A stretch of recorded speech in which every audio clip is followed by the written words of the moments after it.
にちは、ソフィアです。今回はザ・カハラホテル&リゾート横浜に宿泊いたします。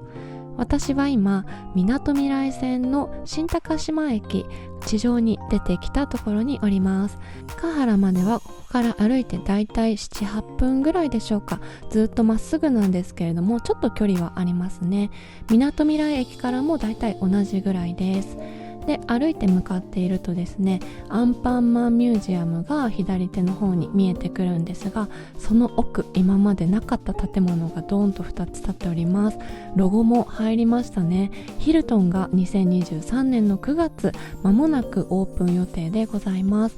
K アリーナと一緒に新しく建築されておりましたよね。で、今回宿泊するホテルはこちらでございます。カハラはだいたい1年弱ぐらい前ですかね、一度泊まりに来て動画も作っておりますが、前回とはまた全く違った楽しみ方をしていきたいなと思いますので、今回も最後までぜひご覧ください。それでは中に入っていこうと思うんですが、カハラの素晴らしさはもうここから始まっております。というか正確に言うと、もう敷地に入った時点でお客様が来たっていう視線をね、もう秒で感じるんですよ。で、このベルの方、ドアの方っていうのかな、サービスの方がいらして、こんにちは、ご宿泊ですかって声をかけてくださって、もちろんフロント階まで案内してくださいます。そしてチェックインの最中ですね、暑くて汗をふきふきしてたら、お水どうぞってさっとペットボトルのお水をサービスしてくださいました。こういうところも本当にすごいですよね。フロントでお水を出してもらうのはちょっと恥ずかしさもありますが、初めての心遣いでした。ありがとうございます。はい、フロント階は本当に美しくって、用がなくても来たいぐらいです来ちゃダメですけどね。というわけで無事にチェックインも済ませましたので、私はとっても遅めのランチをとってからお部屋に向かいたいと思います。場所はロビーと同じく14階にありますザ・カハララウンジ。こちらで名物の新パンケーキを食べたいなと思っております。味は何味にするかまだ決めておりません。前回朝食で小さなサイズでいただいたんですけれども、本当にそれが美味しくって、次来たら普通のサイズで食べようと思って今日は楽しみにしてまいりました。そしてこちらがそのラウンジでございます。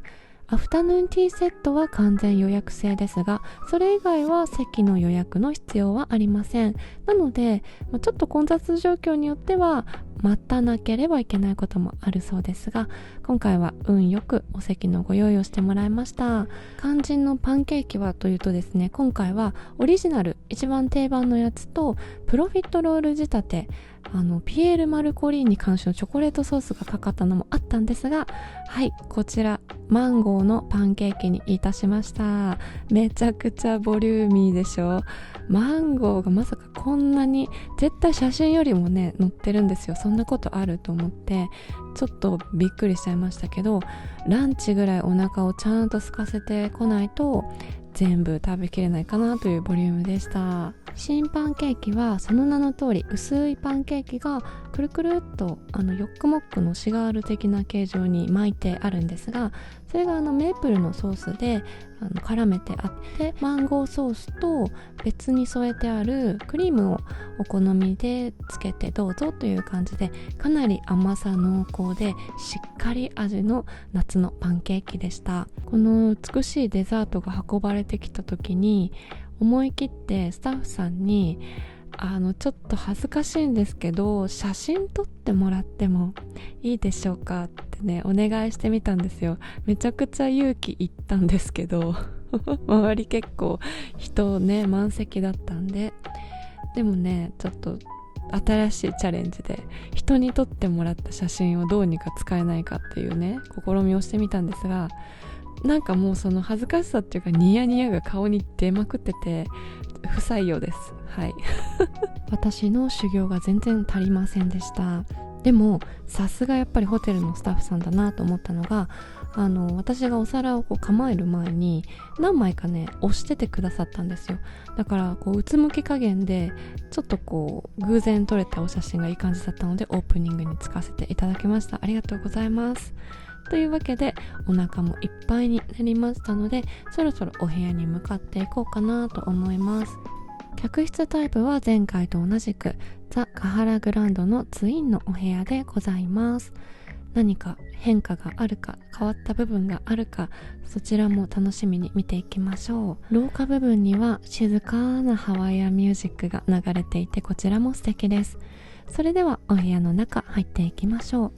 こちらのカハラリゾートでは大きなコンセプトとしてタイムレスラグジュアリー、時を忘れてくつろぐ優雅な静寂に身を任せるという理念があるそうです。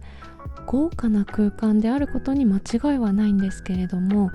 華美でない、なんか押し付けがましくないところっていうんですかね、派手派手しくなくってひっそりと自分らしいプライベートタイムを楽しむのには本当に最適の空間だと思います。やっぱり50年以上ハワイで数々の VIP や著名人、有名人などを迎えてきたカハラならではの空間的おもてなしなのかなと思います。で、入り口からルームツアーしていくんですが、バスルームはまた後ほど戻ってまいります。入り口の一番近くにはこちら前回見逃してしまった黒い扉がございます。こちらは上も下もミニバーの設備になっております。グラスが3種類それぞれ2つずつ、そしてアイスペールと冷蔵庫に入っている飲み物用の伝票がこちら上の棚には置いてあります。下の段にはすっぽりと冷蔵庫が収まっております。こちらは一つ一つお値段がついていて有料ですが、客室冷蔵庫の中身オールインパックというめちゃくちゃ破格な料金設定がされていて、全部飲みますよというパックで14,000円ぐらいするところ3,800円っていう、どういう値段設定なんだろうっていう、こう行くたびにね思うんですけど、私はお酒飲まないので、飲みませんけれども、はい、スペシャルパッケージもございます。カハラの目の前にはセブンイレブンがあるんですけど、そこに買いに行くよりも安いんじゃないかなって思っちゃいますよね。どうでしょう。続いてお部屋の中でも印象的なこのソファー周りを見ていきましょう。サイドテーブルの上に乗っているのはカハラリゾート名物のマカダミアナッツ。こちらのちっちゃなサイズがお部屋に一つお土産として置いてあります。ハワイ伝統のレシピを忠実に再現し、東京都墨田区で製造されたマカダミアナッツでございます。私はねこれ冷やして食べた方が好きなので、今日はこの場では食べません。後で楽しみにとっておきます。ソファーの反対側には立派なサイズのライティングデスクがあります。このチェアも本当にこう包み込むようなどっしりとした座り心地のいい椅子で欲しいなって思います。私のお家には全然合わないですけれどもね。ちなみにこの椅子、あとソファーの後ろにあった間接照明もそうなんですけれども、結構黒がポイントになってるじゃないですか。お部屋のインテリア、自宅で結構黒を使うって難しいと思うんですけれども、やっぱりこういうところのインテリアをしつらえる方のセンスってすごいんだなって思いますよね。枕カバーにはハワイ州のお花であるハイビスカスの刺繍が施されています。枕カバーもそうなんですが、このベッドリネンのすべてがとっても肌触りの良い、さらっとつるっとした、もう絶対高級であろうという大変素晴らしい質感となっております。続いてみんな大好きお茶コーナーを見ていきましょう。マグカップが2つ、そしてお湯を沸かすケトルとネスプレッソが置いてあります。お水は2本無料で飲むことができます。下の棚には TWG のお茶カモミールとイングリッシュブレックファースト煎茶がそれぞれ2つずつ、ネスプレッソのカプセルも3種類それぞれ2つずつ置いてあります。本当に飲み物が豊富なのはお茶飲みの私にとってはとてもありがたいです。お茶っ葉を入れておく容器ですらこんなに可愛いんですよ。なんかここからの景色すごく良くないですか？インルームロッカーはこの位置にあります。それではお部屋の一番奥、クローゼットのスペースを見ていきましょう。まずは一番上の棚、アイロンとヨガマットが置いてあります。これは標準装備でお部屋には常にこのヨガマットが置いてあるそうです。無料で貸し出していただけるアメニティが本当に多くって、私ね今回失敗したんですけど、無料貸し出しのウクレレ今回こそ借りようと思ってまた忘れました。3回目にリベンジしたいと思います。こちらのシューシャインサービスは去年の宿泊の際に利用しておりますので、よかったらそちらの動画でご確認ください。前回は革靴で来ていたので、とってもピカピカツヤツヤに靴を磨いてもらいました。本当にありがたいサービスです。さて、こちらは私がパンケーキを食べている間に運んでいただいたスーツケースです。そして下の段にはパジャマといろいろな袋が入っております。一番左はランドリー用の袋と伝票ですね。あとはちっちゃなビニール袋なども入っております。ルームツアーの最後はバスルームでございます。バスルームもとっても広いですよね。そしてとっても特徴的です。正面の本当に大きな鏡、そして左右対称シンメトリーにバスローブやアメニティなどいろいろなものが並んでいます。タオルも最初からたっぷりと用意されております。それでは小物を一つ一つ見ていきましょう。ハーフサイズのティッシュと固形石鹸、そしてハンドタオルが置いてあります。蛇口はシンプルですがとても使いやすいです。そしてこの百貨店のお化粧品のように綺麗にディスプレイされたバスアメニティ、シャンプー、コンディショナー、ボディーソープはもちろん、バスオイルが2種類、バブルバスとボディーローションがこの上の棚に入っています。その下の引き出しは歯ブラシ、カミソリ、シェービングフォーム、立派すぎるヘアブラシがこんな感じで入っております。なかなか開けるのもったいないですよね。引き出しはまだ下にありまして、ボディタオルが2つ、それから細かいものたちがいっぱいこの右側に入ってますね。左側はマウスウォッシュが入っております。これはありがたいですね。で、細かいものたちはこんな感じです。シャワーキャップとコットン、爪磨きとあとヘアゴムですね。最後一番下の引き出しには先ほどご紹介したシャンプーなどがもう1セットと、このスキンケアセットが1つ入っておりました。ミューノアージュというお化粧品ブランドだそうですが、これびっくりするぐらい使い心地が良かったんですよね。欲しい。しかもメイク落とし以外はあらかじめ2つずつ朝晩用入ってるのが本当にもうこれこれっていうお心遣いだなって思いました。はい、ヘアドライはあんな感じです。で、テレビですね。お風呂に浸かりながらテレビが見れるんですが、お相撲をやってました。タオル類は、ご覧の通りではあるんですが、このバスタオルのボリューム感伝わってきますでしょうか。あとひっそりと体重計も置いてありました。反対側を振り返るとシャワーブース、そしてバスタブはこんな感じになっています。オーバーヘッドのシャワーもちろんあります。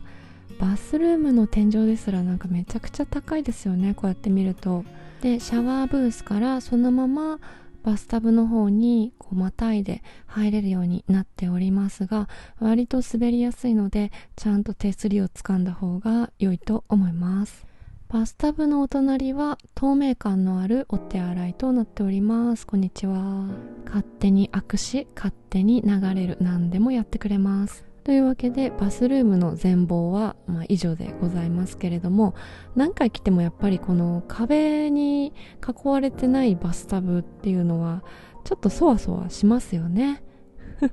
庶民なんで仕方ないんですけど、やっぱりこのテレビを見る都合で壁があると曇っちゃうからですよね、きっと。はい、それではルームツアーお疲れ様でございました。窓からの景色も確認しておきましょう。カーテンはもちろんボタン一つで自動で開いてくれます。前回はパシフィコに向かっての景色でしたが、今回は横浜中央卸売市場に向かっての景色でした。パシフィコ側はとっても静かでしたが、こっちはこっちでなんか景色に動きがあって面白いですよね。ちょっとタイムラプスなんかも撮れていけたらいいなと思います。実は今回の宿泊、本当は人と一緒に来る予定だったんですよ。なんですが2日ぐらい前にちょっとなんか体調悪いかもっていう連絡があり、前日になって流行り病であるともう大変残念なお知らせがありまして、結局、前日だったんでキャンセルしても同じお代がかかるし、私一人で行ってきますねっていう感じで一人でやってきました。なので本当にここからはいつもと変わらない様子をお届けすることになります。はい、仕事をして夜になりましたというような流れですね。はい仕事しつつも30分ぐらい昼寝したりとかいろいろしてたんですけれども、今日はターンダウンサービスをお願いしているので、ちょっとそれに合わせて一旦お部屋を開けようかなと思いまして、お外に出ております。で、ついでに見たいところがあったので、今からスパに行きたいと思います。客室からスパに行くのは専用のエレベーターに乗って直行することができます。で、スパのエリアにはトリートメントサロン、いわゆるエステサロンですね、それからスイミングプールとジムがあります。で、プールをご利用の場合、スパをご利用の場合はお部屋から準備をしてバスローブ、それからお部屋のスリッパを履いて直接行くことができるんだそうです。でもこれね、人とすれ違ったら嫌だなと思って私はやりませんでしたけど、はい、スパ内はね一切撮影ができませんので、ちょっとお話だけでの説明となりますが、プールやジムで体を動かして、スパやトリートメントサロンでしっかり癒しの時間を持つというような、とっても心に充電ができそうな、思いっきりリフレッシュするために過ごすっていうのもいいなと思いました。そんなわけでこちらは夜景のフロントロビー14階でございます。やっぱり昼間の輝き方と違って、この黒と光のコントラストがとっても素敵ですよね。ところで皆様、ターンダウンサービスはご利用になったことありますでしょうか？あんまり私も利用しないんですけれども、今日はせっかくなのでお願いしてみました。具体的には寝る前の支度を整えてくださる、そんな感じの準備です。旅館でいうとお布団を敷いたりとか、テーブルを片付けてくれたりとか、そういう感じのイメージですかね。その他にもお部屋の明かりが明るすぎないように少し照度を落としてくださってたりとか、使ったタオルやお茶が補充されていたりということが一般的なターンダウンサービスとなっております。で、実際お部屋に戻ってみると氷を準備してくださってました。そしてベッドのセッティングがいろいろ変わっておりますね。見せるセッティングだった枕が横になっていて、ちゃんと使うセッティングに変わっております。で、チョコレートが一つ置いてありました。こちらは私も昔の仕事でよくお世話になっていたバローナというチョコレートメーカーさんのカライブという 66% カカオのチョコレートです。そしてほぼ真っ暗で見えませんが、お茶コーナーもですね、こんな感じで全部補充されて、電気も消してくださってました。バスルームも同様に使ったアメニティやタオルはすべて回収補充がされております。では夜景を確認してみましょうか。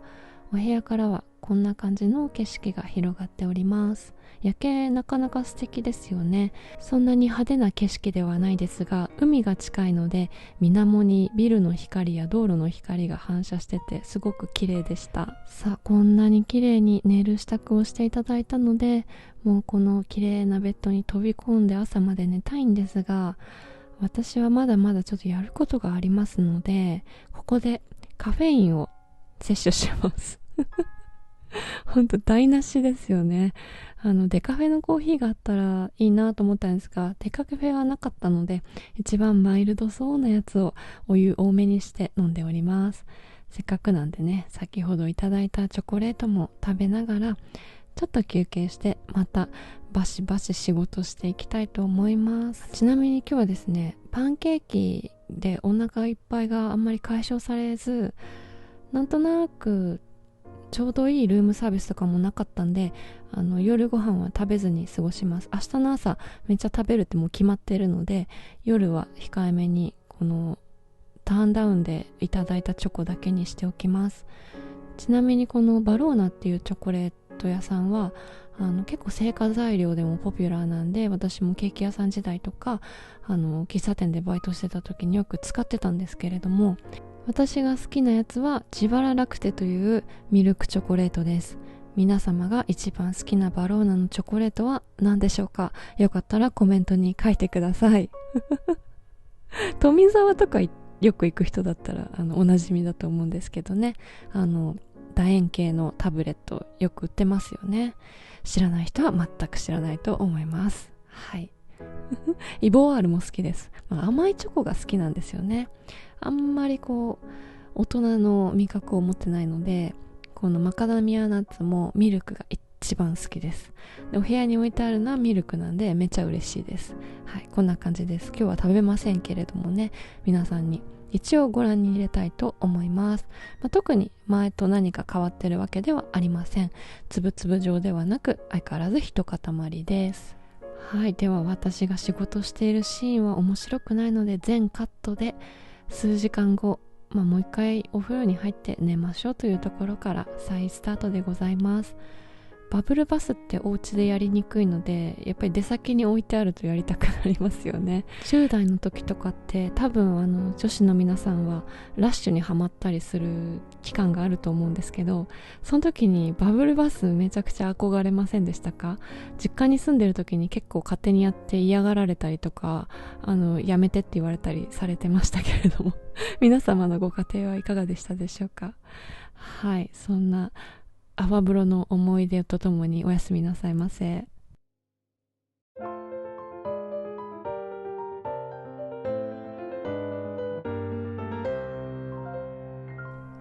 おはようございます。朝です。とっても天気が悪いです。というか梅雨入り早いですよね。今年ほんと嫌になっちゃいますけど。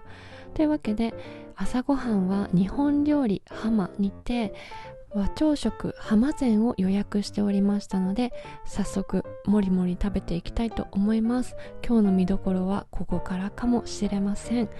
こちらのレストランはすべての客席がこのように個室状になっていて、一人でもこんな広いお部屋を貸し切り状態でゆったりと朝ごはんを食べることができます。前回泊まった時にはルームサービスで洋朝食をいただいて、パンケーキなども楽しむことができましたが、私はカハラにいらっしゃるならこの浜の和朝食がすごくおすすめなので、これから皆様にその魅力を激推ししていきたいと思います。大変申し訳ありませんが、今回も食べられない食材を抜いてもらっているので一部メニュー変更となっております。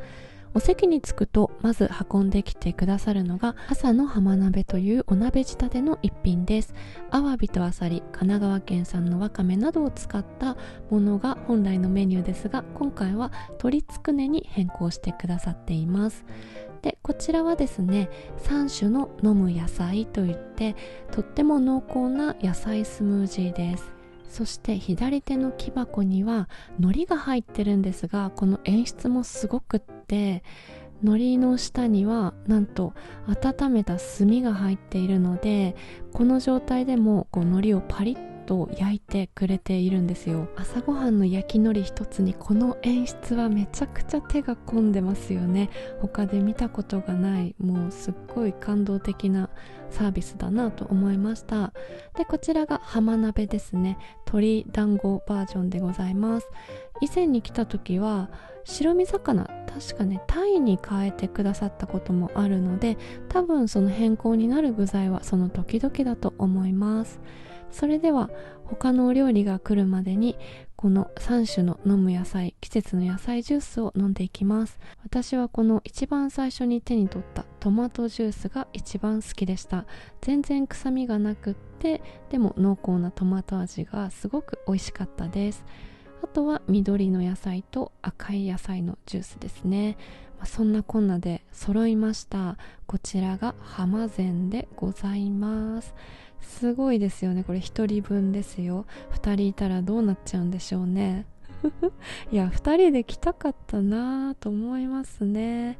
やっぱり1人で食べるご飯も美味しいですけれども、人と食べるご飯はまた格別でございます。おかずはですね、銀だら西京焼き、自然薯とろろ、鎌倉豆腐季節の味で、今回はすき焼きみたいな煮物になってますね。神奈川県産野菜の煮浸し、それから湘南しらすの食べ比べ、小田原梅干しは食べられないので白菜のお漬物に変えてくださっておりました。そしてこちらのお椀がお味噌汁ですね。小田原いいち味噌を使用しているそうです。具材は季節によりお野菜が変更となります。そしてまだありますよ、イクラです。イクラの醤油漬けが結構たっぷりな量、1人分としてよそってくださいます。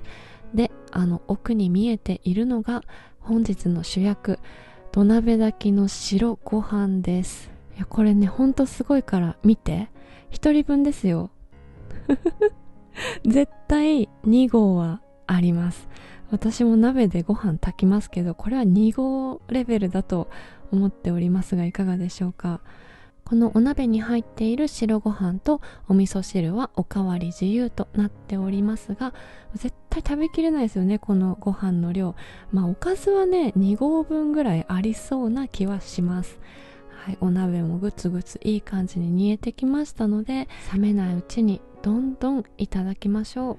私猫舌なのでちょっと鍋は冷ます必要があるんですけど、やっぱり一口目はこのイクラと白ご飯いきたいですよね。確実に食べきれないぐらい満腹になるって分かりきってるので、最初から遠慮せず食べたいものガンガンいきます。めちゃくちゃ乗せます結構ね、粒がちっちゃくってね、拾うの大変なんですけど、はい、ご飯にイクラ乗っけてパリパリの焼き海苔を散らして、最高の寝起きの一口でした。もうこれ以上のね、朝食ないです。本当に美味しい。っていうかイクラ大好きなんで、この時点ですでに大満足しております。で、ちなみに先ほどの土鍋ご飯なんですけれども、一人で来る場合にもう絶対に食べきれないので、すごくね、もったいないなって思うんですよね。前に来た時もそう思ってて、なので今回ちょっと聞いてみたんですよ。少なく炊いてもらうことっていうのはできますか？例えば単純に半量で炊いていただけると食べきれるかもしれないので嬉しいんですがっていう感じで聞いてみたところ、事前にリクエストしておけば対応してもらえることもあるそうです。ちょっとその状況によると思うので、絶対にリクエストをお答えできるかはちょっとわからないけれども、リクエストさえいただければできる限り対応しますとのことでした。もしくはお茶碗一杯だけくださいっていう方も時々いらっしゃるそうです。なのでもうお茶碗一杯だけでお鍋で提供はいりませんということを事前に言っておけば、そういった対応もしてくださるそうです。で、さらにお話聞かせてくださったんですけど、2人だとお鍋が1つで、これが3人とか4人になるとお鍋が2つに増えるそうなんですね。そのお鍋単位で決まった量を仕込んでるそうなので、はい、増える場合はこの鍋が2個また3個と増えていくそうです。なので1人の場合もそのお鍋1回分っていうのは決まっているそうなので、この2合近くと予想される大量の白ご飯を出してくださるそうです。ほんとね、ご飯美味しいから、これ多分廃棄になるじゃないですか。ね、どうかね、私怪しいやつでもないし、変なことしてないんで、どうぞ皆さんでこの後おにぎりにしてこのご飯を食べてくれませんか？もったいない、捨てられちゃうんでしょって思って、できる限りの白米をね、体の中に詰め込むんですけど、はい、できる限りの SDGs なんですが、2合って普通に考えたら私の4回分のご飯ですからね。それは無理ですよね。はい。なので皆様ももしお一人またはとっても小食な方同士のお食事でしたら、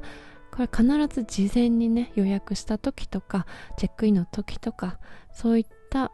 当日ではなく必ず事前にレストランの方へリクエストを出しておくといいと思います。少なく炊いてくださいとか、お茶碗で提供してくださいというリクエスト聞いてくださるそうなので、ぜひ覚えておいてください。じゃあ最後、とっておきのご飯のお供見せちゃいますよ。なのにピンボケしてます。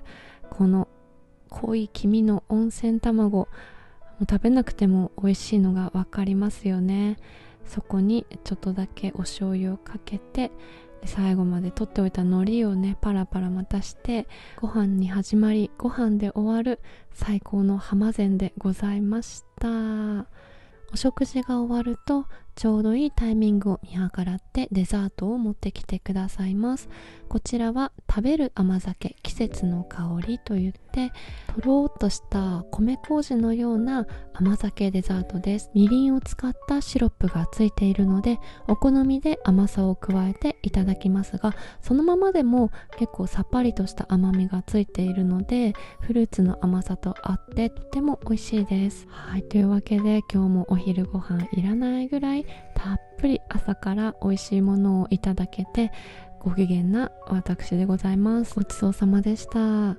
というわけで今回のザ・カハラホテル&リゾート横浜での一泊もそろそろチェックアウトのお時間となりました。本当に長い動画になってしまいましたが、最後までご視聴くださってありがとうございます。今回もこの動画が皆様のお役に立てましたら幸いでございます。よろしければコメントでぜひ感想を教えてください。その他にもチャンネル登録やグッドボタンを押していただけますと動画制作の励みになりますので、ぜひよろしくお願いします。インスタグラムやツイッターもやっておりますので、よかったら概要欄から遊びに来てください。それでは次の動画もどうぞお楽しみに。またねー。